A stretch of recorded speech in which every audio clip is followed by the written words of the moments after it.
कल रात 3:30 बजे के करीब मेरे घर में आग लगने का वाक़या हुआ है। मेरा घर जो है वो जल के खाकसर हो गया है। कि जो सबसे बड़ी रीज़न है वो अमले की 1122 की नाअहली और गफलत की वजह से ये सारा जो मेरा घर है ये जल के कोयला बन गया। मुसलसल उन्हें हम लोग 4 बजे तक कॉलें करते रहे। 2 मिनट कम 4 पे उनकी एम्बुलेंस हमारे पास पहुंची है और उस वक्त भी उन्हें नहीं पता था कि जो फायर ब्रिगेड है उनकी जो पानी की गाड़ी है वो कहाँ से आ रही है। उसके बाद आते ही उन लोगों ने रास्ते पे बहस शुरू कर दी और मुझे यहाँ तक कहा गया कि जी हम गाड़ी अंदर नहीं लेके जा सकते। और उन्होंने मुझे यहाँ तक कहा कि जी आप हमें कोई रिटर्न देंगे। कंडीशन में जिस वक्त मेरे घर को आग लगी हुई है और वो मुझसे उस वक्त रिटर्न मांग रहे हैं कि आप हमें कोई रिटर्न देंगे, हम गाड़ी अंदर लेके जाएं ताकि हमारी गाड़ी को कोई डैमेज अगर हुआ तो उसका रिस्पॉन्सिबल भी मैं ही हूँगा, जिसके घर में ऑलरेडी आग लगी और जिसके बच्चे, जिसके घर वाले उस वक्त उस आग में झुलसने के लिए अंदर बैठे हुए हैं। बिल्कुल भी अनइक्विप्ड थे, उनके पास कोई इक्विपमेंट नहीं था, उनका कोई तजर्बा नहीं था। उन्होंने गलत तरीके से पाइप को हैंडल किया। उसके बाद उन्होंने पानी का ज़या किया। यहाँ पे जहाँ पे आग लगी हुई थी उस एरिया को छोड़ कर उन्होंने दूसरी तरफ सारा का सारा पानी फेंका। पाइप उनके जगह जगह से फटे हुए थे, लीक थे, जिसका प्रेशर ही नहीं था। मेन रोड पे शायद रेशम पे रहते हुए अगर एक घर में आग को सिटी में रहते हुए अगर नहीं बुझा सकता 1122 या बाकी इंतजामिया यहाँ पे आके मामलात को संभाल नहीं सकती है, तो इनकी कारकर्दगी पे, इन लोगों पे बहुत बड़ा सवाल है। ये इनकी कारकर्दगी है, ये हमारे टैक्सों के पैसे हैं जिन पे ये इतनी बड़ी बड़ी गाड़ियों पे घूम फिर रहे हैं और इतना फंड इनको गवर्नमेंट रिलीज कर रही है। पाकिस्तान में दूसरे या तीसरे नंबर पे ये एक इदारा है जिसको इतना हैवी फंडिंग होती है और उसके बावजूद इनकी कारकर्दगी 0/0 है। इनके पास प्लास तक नहीं है, रेंज नहीं है, इनके पास ट्रेंड स्टाफ तक नहीं है। एक गाड़ी में 2 बंदे आए हैं, एक ड्राइवर जो मुझसे क्वेश्चन करता है कि भाई आप मुझे रिटर्न दें। मैं आग लगी हुई है उस टाइम मैं जाऊं जाके वहां से स्टैम्प पेपर वाले को लेके आऊं और मैं स्टैम्प इनको लिख के दूं। और दूसरा एक बंदा जिसके पास कोई ऐसी चीज नहीं है जिसके साथ वो आग को जो है वो बुझा सके। पानी के पाइप इनके फटे हुए हैं।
अस्सलाम वालेकुम जी, मेरा नाम फैसल अशरफ है जी। मैं गाज़ीकोट का रिहायशी हूँ। कल रात 3:30 बजे के करीब मेरे घर में आग लगने का वाक़या हुआ है और उसके बाद कंप्लीट मेरा घर जो है वो जल के खाकसर हो गया है। और उसकी जो सबसे बड़ी रीज़न है वो अमले की 1122 की नाअहली और गफलत की वजह से ये सारा जो मेरा घर है ये जल के कोयला बन गया। टाइमली उनको कॉल की गई। जिस वक्त हमें पता चला, घर वाले हम उठे हैं आग लगने के वाक़े के बाद, सबसे पहली कॉल तकरीबन 3:30 बजे हमने 1122 पे की, जिसके बाद उन्होंने कहा जी हम गाड़ी भेज रहे हैं। मुसलसल उन्हें हम लोग 4 बजे तक कॉलें करते रहे। 2 मिनट कम 4 पे उनकी एम्बुलेंस हमारे पास पहुंची है और उस वक्त भी उन्हें नहीं पता था कि जो फायर ब्रिगेड है उनकी जो पानी की गाड़ी है वो कहाँ से आ रही है। सर आ रही है, सर आ रही है। 4:10 पे उनकी गाड़ी हमारे पास पहुँची है जी।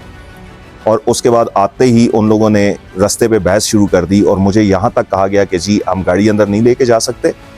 जो हमारा अंदर घर का लिंक रोड है जिस पे बाहर फायर ब्रिगेड और बाकी गाड़ियाँ भी हैवी ट्रांसपोर्ट अंदर आई है। और उन्होंने मुझे यहाँ तक कहा कि जी आप हमें कोई रिटर्न देंगे।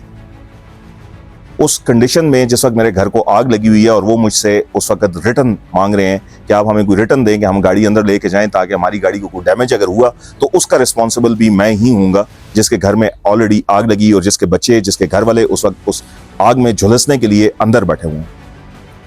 उसके बाद उनको इलाके के बाकी लोगों ने अल्टरनेटिव वे दिया कि जी आप दूसरी साइड से बेशक गाड़ी ले आएँ लेकिन कुछ करें, टाइम ज़ाया ना करें। और उसके बाद जिस वक्त उन्होंने अंदर लेके आए हैं पाइप वाला और बिल्कुल भी अनइक्विप्ड थे, उनके पास कोई इक्विपमेंट नहीं था, उनका कोई तजर्बा नहीं था। उन्होंने गलत तरीके से पाइप को हैंडल किया। उसके बाद उन्होंने पानी का ज़या किया। यहाँ पे जहाँ पे आग लगी थी उस एरिया को छोड़कर उन्होंने दूसरी तरफ सारा का सारा पानी फेंका। पाइप उनके जगह जगह से फटे हुए थे, लीक थे, जिसका प्रेशर ही नहीं था। कोई उन्होंने बिजली की मुनक़ती नहीं की। जिस वक्त उन्होंने पानी फेंका है, पानी जिस वक्त हमारे घर के अंदर वायर्स के अंदर गए, वहां पे शॉर्ट सर्किट शुरू हुआ है। तो शॉर्ट सर्किट के बाद उन लोगों ने शोर किया और पानी अगेन उन्होंने बंद करके साइड पे खड़े हो गए हैं कि जी जब तक बिजली मुनक़ता नहीं होगी हम पानी यहाँ पे नहीं फेंकेंगे। मैंने ज़ाती तौर पर खुद जिसके घर को आग लगी हुई है, उस परेशानी के आलम में मैंने सर्विस तारों को हाथ डाल के तारें वहां से तोड़ी हैं। पुलिस वाले एक भाई ने हमारी मदद की और प्लास लेके आके बाकी तारें वहां से काटी हैं। और कुछ इलाके के लोगों ने अपनी मदद के तहत जो है यहाँ पे रेंच ला के और गैस के मीटर और वॉल बंद किए।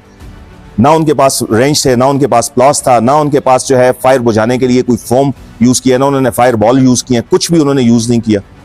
जिस वक्त वो लोग आए हैं, पहले कमरे में आग, ये जो आप मेरे बिल्कुल पीछे देख रहे हैं, उस वक्त पहले कमरे में आग लगी हुई थी। यहाँ पे इस वक्त जिस घर में मेरे आग लगी है, तकरीबन 7 से 8 कमरे हैं, किचन है। इन सारी चीजों में इन लोगों ने बिल्कुल भी कोई भी काम ऐसा नहीं किया कि वो आग को बुझा सकें। पहले कमरे से आग फैलती गई है और फिर दूसरे कमरे में और तीसरे में, और फिर आखिर में जिस वक्त उनका पानी 2 टैंकर यहाँ पे जो एक फायर ब्रिगेड का जो कि 4:25 पे आया है, वो आने के बाद इन दोनों टैंकर्स का हम लोगों ने, इलाका के लोगों ने अपने मदद आप के तहत जो लोकल टैंकर्स होते हैं उनको बुलाया, उनका पानी भी हमने इनमें डिप किया। जबकि महकमे की तरफ से बैकअप कोई भी नहीं आया, ना कोई अफसर शाही आए हैं यहाँ पे जी। बिल्कुल वो लोग सोए हुए हैं अपने मौज में, अपनी मस्ती में।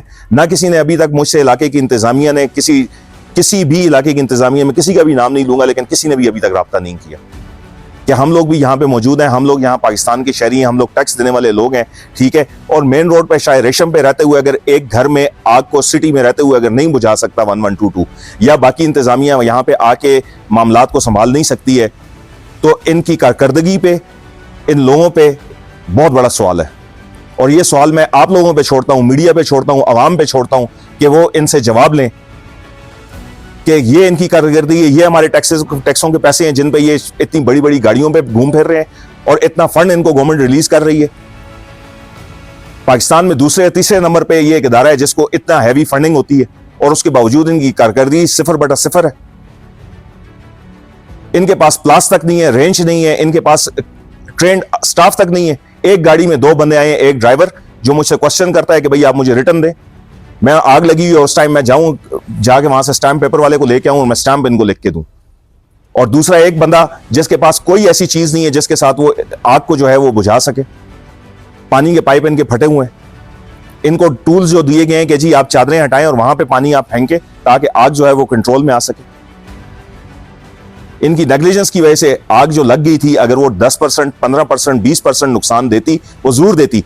इनके यहां पहुंचने के बाद भी आग का जो वॉल्यूम था वो इतना ज्यादा नहीं था, लेकिन ना कंट्रोल करने की वजह से मेरे घर की एक एक चीज, एक एक ईंट, एक एक सुई तक जल गई। यहाँ पे कुछ भी नहीं रहा मेरे पास। और मेरे साथ इलाके की सबसे पहले तो इंतजामिया, मजिस्ट्रेट, 1122 के किसी अमले ने, डिप्टी कमिश्नर साहब ने, किसी असिस्टेंट कमिश्नर साहब ने, किसी भी एक बंदे ने कोई भी सिंगल राब्ता तक नहीं किया। ना कोई फ़ोन कॉल की गई है मुझे, ना मौके पे यहाँ पे किसी ने कोई हाज़िरी दी है कि हम लोग देखेंगे यहाँ पे कोई इंसान बस रहे थे, कोई जंगल था, कोई हैवान थे यहाँ पे। मेरे घर के साथ मुलेका अगर आप यहाँ पे विजिट करें तो बिल्कुल जुड़ा हुआ पेट्रोल पंप है। कोई आग का शोला, कोई ऐसी चीज़ वहाँ पे जा सकती है जिससे इलाके में बहुत बड़ी तबाही का बायस बन सकता था। उन लोगों में से किसी ने रब्ता नहीं किया। मुझसे स्पीकर साहब ने रब्ता किया है टेलीफोनिकली और उन्होंने मुझे इस बात की श्योरिटी दी है कि हम इसके खिलाफ कोई ना कोई एक्शन लेंगे, इंक्वायरी करेंगे, इंक्वायरी कमेटी बिठाएंगे और जो भी फैक्ट्स एंड फाइंडिंग्स हैं उनको देखते हुए हम 1122 के खिलाफ अगर कोई कार्रवाई बनती है, आप इलाके के लोगों को लेके आए। डिप्टी कमिश्नर साहब का काम बनता है, बाकी मजिस्ट्रेट्स का काम बनता है, DPO साहब का काम बनता है कि वो यहाँ पे आएँ, इलाका के लोगों से जो इस वक्त यहाँ पे हाजिर मौजूद थे, जो हमारे इर्द गिर्द पड़ोस में जो घर थे, उन लोगों से पूछें, अपनी फाइंडिंग्स लें और इसके ऊपर मुझे एक्शन चाहिए। और ये सवाल और ये एक्शन मैं अपने अवामी नुमाइंदों पे और अपनी अवाम पे छोड़ता हूँ।